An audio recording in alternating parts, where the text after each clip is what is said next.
नमस्कार दोस्तों, स्वागत है आपका पीकेआर ट्रेडिंग चैनल पर, जहां हम फाइनेंस और स्टॉक मार्केट के सभी कॉम्प्लेक्स टॉपिक्स को बिल्कुल सिंपल तरीके से समझते हैं।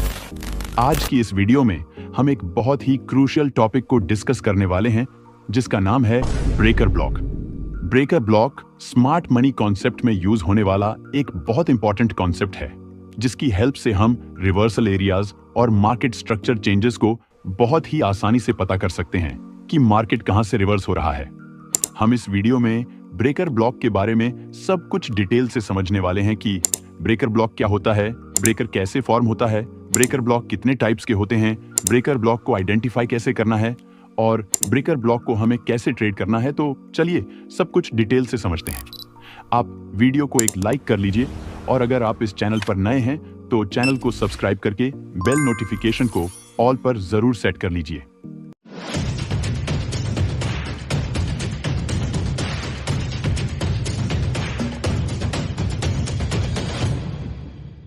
चलिए पहले जानते हैं कि ब्रेकर ब्लॉक क्या होता है। A failed order block found after liquidity sweep is referred to as a breaker block, यानी कि जब प्राइस लिक्विडिटी स्वीप करने के बाद किसी ऑर्डर ब्लॉक से रिवर्स न होकर उस ऑर्डर ब्लॉक को ब्रेक कर देता है तो वह ऑर्डर ब्लॉक एक ब्रेकर ब्लॉक बन जाता है।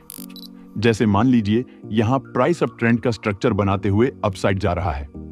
अब मान लीजिए प्राइस इस पॉइंट से एक पुल बैक देता है। अब इस पुल बैक के दौरान बहुत सारे रिटेलर्स सेल भी करते हैं और वो अपना स्टॉप लॉस अपसाइड रख देते हैं। अब देखिए प्राइस पुल बैक देने के बाद अपसाइड जाता है और जितने भी रिटेलर्स इस पुल बैक के दौरान सेल किए हुए थे, प्राइस उनकी लिक्विडिटी को स्वीप कर लेता है। अब अगर आप यहाँ ऑर्डर ब्लॉक को देखेंगे तो हमारा ऑर्डर ब्लॉक यहाँ पर है, क्योंकि अप ट्रेंड मार्केट के दौरान ऑर्डर ब्लॉक मार्क करने के लिए हमें लास्ट बेरिश कैंडल को मार्क करना होता है, जो बाइंग मोमेंटम से पहले बनी होती है। यानी कि इस बाइंग मोमेंटम से पहले जो लास्ट रेड कैंडल बनी हुई होती है उसे हम ऑर्डर ब्लॉक कहते हैं। तो यहां पर अगर आप देखेंगे तो इस बाइंग मोमेंटम से पहले की जो लास्ट बेरिश कैंडल बनी हुई है वो यह वाली रेड कैंडल है। तो हम यहां पर एक ऑर्डर ब्लॉक को मार्क कर रहे हैं। अब बहुत से रिटेलर्स यहां पर सोचते हैं कि जब प्राइस इस ऑर्डर ब्लॉक को अप्रोच करेगा तो यहां पर कोई बुलिश कॉन्फर्मेशन देखकर बाइंग करेंगे। अब देखिए कई बार प्राइस इस ऑर्डर ब्लॉक के पास आता है, लेकिन प्राइस इस ऑर्डर ब्लॉक से रिवर्स होने की बजाय इस ऑर्डर ब्लॉक को ब्रेक डाउन कर देता है। जब प्राइस इस ऑर्डर ब्लॉक को ब्रेक कर देता है तो इसे हम कहते हैं कि यह ऑर्डर ब्लॉक फेल हो गया है।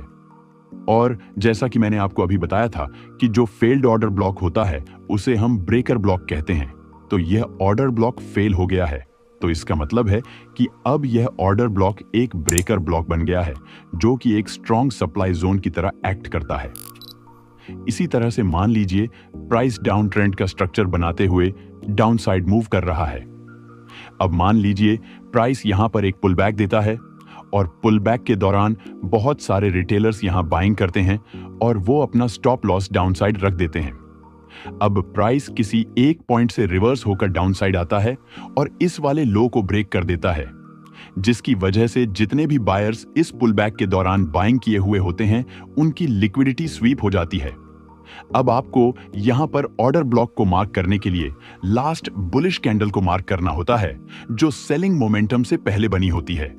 यानी कि डाउन ट्रेंड मार्केट के दौरान सेलिंग साइड मोमेंटम से पहले की जो लास्ट बुलिश कैंडल बनी हुई होती है उस कैंडल को हम ऑर्डर ब्लॉक कहते हैं। तो यहां पर सेलिंग मोमेंटम से पहले की जो लास्ट ग्रीन यानी कि बुलिश कैंडल बनी हुई है वो ये वाली कैंडल है। तो हम यहां इस कैंडल के साइज का एक ऑर्डर ब्लॉक मार्क कर लेते हैं। अब हम यहां पर वेट करते हैं कि जब प्राइस इस ऑर्डर ब्लॉक को अप्रोच करेगा तो हम यहां कोई बेरिश कन्फर्मेशन देखकर सेल करेंगे। लेकिन कई बार प्राइस इस ऑर्डर ब्लॉक पर आता है और इस ऑर्डर ब्लॉक से रिवर्स होने की बजाय इस ऑर्डर ब्लॉक को ब्रेक कर देता है। तो इसे भी हम कहते हैं कि यह ऑर्डर ब्लॉक फेल हो गया है। और डाउन ट्रेंड मार्केट के दौरान भी जो फेल्ड ऑर्डर ब्लॉक होते हैं उसे भी हम ब्रेकर ब्लॉक कहते हैं, जो कि एक स्ट्रॉन्ग डिमांड जोन की तरह वर्क करता है।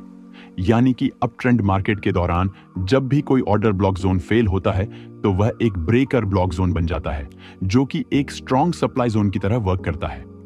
और डाउन ट्रेंड मार्केट के दौरान जब भी कोई ऑर्डर ब्लॉक जोन फेल होता है तो वह भी एक ब्रेकर ब्लॉक जोन बन जाता है, लेकिन यह एक डिमांड जोन की तरह वर्क करता है। मुझे उम्मीद है कि अब आपको यह बहुत अच्छे से समझ आ गया होगा कि ब्रेकर ब्लॉक क्या होता है। अब आइए जानते हैं कि ब्रेकर ब्लॉक कितने टाइप्स के होते हैं। गाइस, ब्रेकर ब्लॉक मेनली दो टाइप्स के होते हैं। फर्स्ट है बुलिश ब्रेकर ब्लॉक और सेकंड है बेरिश ब्रेकर ब्लॉक। जब मार्केट डाउन ट्रेंड में मूव कर रहा होता है और उस दौरान जब कोई ऑर्डर ब्लॉक फेल होता है तो इसे हम बुलिश ब्रेकर ब्लॉक कहते हैं, क्योंकि बुलिश ब्रेकर ब्लॉक में हमें अपसाइड ट्रेड करने की अपॉर्चुनिटी मिलती है। इसी तरह से जब मार्केट अप ट्रेंड में मूव कर रहा होता है और उस दौरान जब कोई ऑर्डर ब्लॉक फेल होता है तो उस ऑर्डर ब्लॉक जोन को हम बेरिश ब्रेकर ब्लॉक कहते हैं, क्योंकि बेरिश ब्रेकर ब्लॉक जोन में हमें डाउनसाइड ट्रेड करने की अपॉर्चुनिटी मिलती है। इसे हमें कैसे ट्रेड करना है आपको इस वीडियो में सब कुछ बहुत अच्छे से सिखाया जाएगा, लेकिन उससे पहले आइए जान लेते हैं कि ब्रेकर ब्लॉक पर बायर्स और सेलर्स की साइकोलॉजी क्या रहती है। दोस्तों, जैसा कि मैंने आपको अभी बताया कि जब कोई ऑर्डर ब्लॉक फेल होता है तो उसे ब्रेकर ब्लॉक कहते हैं। तो जैसे मान लीजिए यहां प्राइस अपसाइड जाता है और उसके बाद यहां पर एक ऑर्डर ब्लॉक बन जाता है जो कि एक स्ट्रॉन्ग डिमांड जोन की तरह वर्क करता है, क्योंकि अप ट्रेंड मार्केट में जो भी ऑर्डर ब्लॉक बनते हैं इस ऑर्डर ब्लॉक पर बहुत सारे बायर्स एक्टिव होते हैं। जब भी प्राइस इस ऑर्डर ब्लॉक पर आता है तो यहां पर बायर्स एग्रेसिव बाइंग करने लगते हैं, जिसकी वजह से प्राइस इस ऑर्डर ब्लॉक से रिजेक्ट होकर अपसाइड चला जाता है। अब मान लीजिए यहां पर एक ऑर्डर ब्लॉक बना हुआ है। अब यहां पर बहुत सारे रिटेलर्स वेट करते हैं कि जब प्राइस इस ऑर्डर ब्लॉक पर आएगा तो वो यहां से बाइंग करेंगे।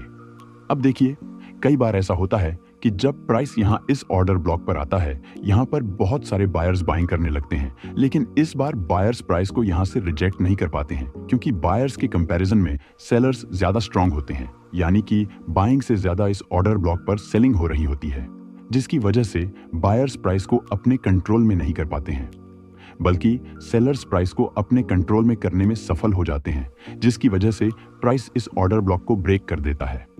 अब जैसे ही प्राइस इस ऑर्डर ब्लॉक को ब्रेक करता है हमारा यह ऑर्डर ब्लॉक एक ब्रेकर ब्लॉक बन जाता है, जो कि एक स्ट्रॉन्ग सप्लाई जोन की तरह वर्क करने लगता है।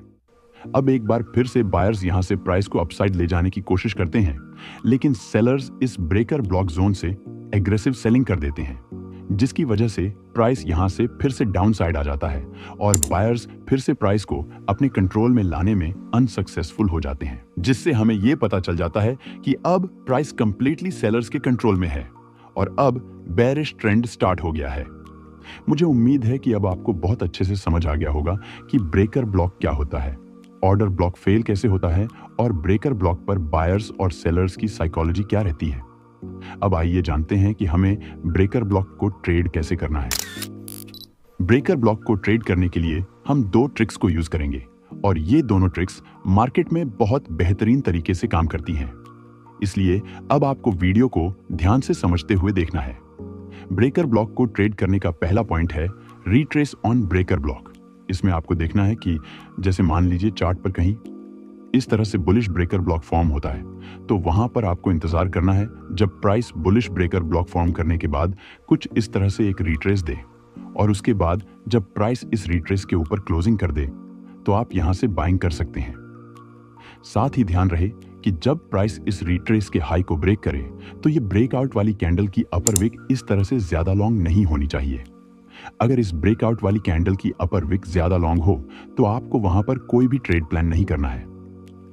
इसी तरह से आपको देखना है कि जब भी मार्केट में कहीं पर कोई इस तरह से बेरिश ब्रेकर ब्लॉक फॉर्म होता है, यानी कि जब भी कोई ऑर्डर ब्लॉक फेल होता है, तो यहां पर आपको इंतजार करना है जब प्राइस यहां पर इस ब्रेकर ब्लॉक पर एक रिट्रेस दे और रिट्रेस देने के बाद जब प्राइस इस रिट्रेस के लो को ब्रेक डाउन करके क्लोजिंग कर दे तो आप यहां से सेल कर सकते हैं। इसमें आपको अपना स्टॉप लॉस इस रिट्रेस के हाई के ऊपर रखना है और इसमें भी आपको अपना पहला टारगेट प्रीवियस स्विंग लो तक रखना है। उदाहरण के लिए आप यहां पे देख सकते हैं कि प्राइस यहां पे अपसाइड गया हुआ है और इस पॉइंट से प्राइस ने एक पुल बैक दे दिया है। अब इस पुल बैक के दौरान बहुत से रिटेलर्स यहां सेल किए होंगे और वो अपना स्टॉप लॉस अपसाइड रख दिए होंगे। अब देखिए, पुल बैक देने के बाद प्राइस यहां से अपसाइड गया है और इस जगह पे सेलर्स की लिक्विडिटी को स्वीप कर लिया है। अब अगर आप यहां पे ऑर्डर ब्लॉक को देखेंगे तो ये रेड वाली कैंडल एक ऑर्डर ब्लॉक है, क्योंकि बुलिश मोमेंटम से पहले की जो लास्ट रेड कैंडल है वो यही कैंडल है। तो हम यहाँ पे एक ऑर्डर ब्लॉक मार्क कर रहे हैं। अब देखिए, जब प्राइस इस पॉइंट से डाउन साइड आया है तो ये वाली कैंडल कंप्लीटली इस ऑर्डर ब्लॉक को ब्रेक डाउन कर दी है। तो अब ये ऑर्डर ब्लॉक एक बेरिश ब्रेकर ब्लॉक बन गया है और उसके बाद देखिए प्राइस इस ब्रेकर ब्लॉक पे एक रिट्रेस दे दी है। अब हमें यहाँ पे वेट करना है इस रिट्रेस के लो के ब्रेक डाउन होने का। तो देखिए अब ये वाली कैंडल इस रिट्रेस के लो को ब्रेक डाउन कर दी है। अब हम यहाँ से सेल कर सकते हैं। उसके बाद देखिए प्राइस यहाँ से फास्ट मोमेंटम करते हुए डाउन साइड आ गया है। अब आइए नेक्स्ट पॉइंट को समझ लेते हैं। ब्रेकर ब्लॉक को ट्रेड करने का हमारा दूसरा तरीका है pin bar candle on retrace. इसमें आपको देखना है, जैसे मान लीजिए यहाँ पे एक बेरिश ब्रेकर ब्लॉक फॉर्म हुआ है। अब आपको देखना है अगर प्राइस इस तरह से ब्रेकर ब्लॉक फॉर्म करने के बाद एक रिट्रेस देता है और इस रिट्रेस पर अगर इनमें से किसी भी तरह की बेरिश पिन बार कैंडल बन जाती है तो यहाँ पे आपको वेट करना है। जब अगली कैंडल इस बेरिश पिन बार कैंडल के लो के नीचे क्लोजिंग कर दे तो आप यहाँ से सेल कर सकते हैं। इसमें भी आपको अपना स्टॉप लॉस इस रिट्रेस के हाई के ऊपर रखना है और आपका अपना first target previous swing low तक रखना है। इसी तरह से आपको देखना है, जैसे मान लीजिए यहाँ पे एक बुलिश ब्रेकर ब्लॉक फॉर्म हुआ है। अब आपको यहाँ पे देखना है अगर प्राइस ब्रेकर ब्लॉक फॉर्म करने के बाद एक रिट्रेस देता है और इस रिट्रेस पर अगर इनमें से कोई भी bullish pin bar candle form हो जाती है तो आपको वेट करना है जब अगली कैंडल इस बुलिश पिन बार कैंडल के हाई के ऊपर क्लोजिंग कर दे तो आप यहां से बाइंग कर सकते हैं। एग्जाम्पल के लिए आप इस चार्ट में देख सकते हैं कि प्राइस पहले नीचे की ओर आया हुआ है और यहां पर एक ऑर्डर ब्लॉक बन गया है। अब देखिए प्राइस यहां से अपसाइड गया हुआ है और इस ऑर्डर ब्लॉक पर एक बेरिश पिन बार कैंडल बन गई है। उसके बाद देखिए प्राइस यहां से रिजेक्ट होकर डाउन साइड आ गया है। अब देखिए जब अगली बार प्राइस इस ऑर्डर ब्लॉक पर गया हुआ है तो प्राइस ने इस ऑर्डर ब्लॉक को ब्रेकआउट कर दिया है, यानी कि अब यह ऑर्डर ब्लॉक एक बुलिश ब्रेकर ब्लॉक बन गया है। अब देखिए जब प्राइस यहां पर एक रिट्रेस दिया है तो इस रिट्रेस पर एक बुलिश पिन बार कैंडल बन गई है और उसके बाद देखिए जो अगली कैंडल बनी हुई है ये कैंडल इस पिन बार कैंडल के हाई के ऊपर क्लोजिंग भी कर दी है, तो हम यहां से बाइंग कर सकते हैं। हमें अपना स्टॉप लॉस इस पिन बार कैंडल के लो के नीचे रखना है और हमें हमारा first target previous swing high तक रखना है। अब देखिए प्राइस यहां से अपसाइड चला गया है और हमारा फर्स्ट टारगेट इजीली अचीव हो गया है। गाइस, जिस तरह से मैं आपको बता रहा हूं आपको उन्हीं सेटअप्स को यूज करके बिल्कुल इसी तरह से ट्रेड करना है। और आपको ध्यान रहे कि जब प्राइस ब्रेकर ब्लॉक फॉर्म करता है तो वहां पर आपको तब तक कोई भी ट्रेड प्लान नहीं करना है जब तक प्राइस एक रिट्रेस न दे दे। जब प्राइस ब्रेकर ब्लॉक फॉर्म करने के बाद एक रिट्रेस दे दे तो वहां पर आपको जो सेटअप मैं इस वीडियो में बताया हुआ हूं उन सेटअप्स को अप्लाई करके बाइंग या सेलिंग साइड का प्लान करना है। सो गाइस, ये थी हमारी ब्रेकर ब्लॉक कॉन्सेप्ट पर वीडियो। मुझे उम्मीद है कि आपको सब कुछ अच्छे से समझ आ गया होगा। गाइस, अगर आप अभी तक वीडियो को लाइक नहीं किए हैं तो वीडियो को लाइक करके चैनल को भी सब्सक्राइब जरूर कर लीजिए और इस वीडियो को अपने दोस्तों के साथ भी शेयर जरूर कर दीजिए ताकि उन्हें वैल्यूएबल नॉलेज मिल सके। तो मिलते हैं इसी के साथ नेक्स्ट वीडियो में। तब तक आप इस चैनल पर जाकर और भी नॉलेजेबल वीडियो देख सकते हैं। So good bye and take care.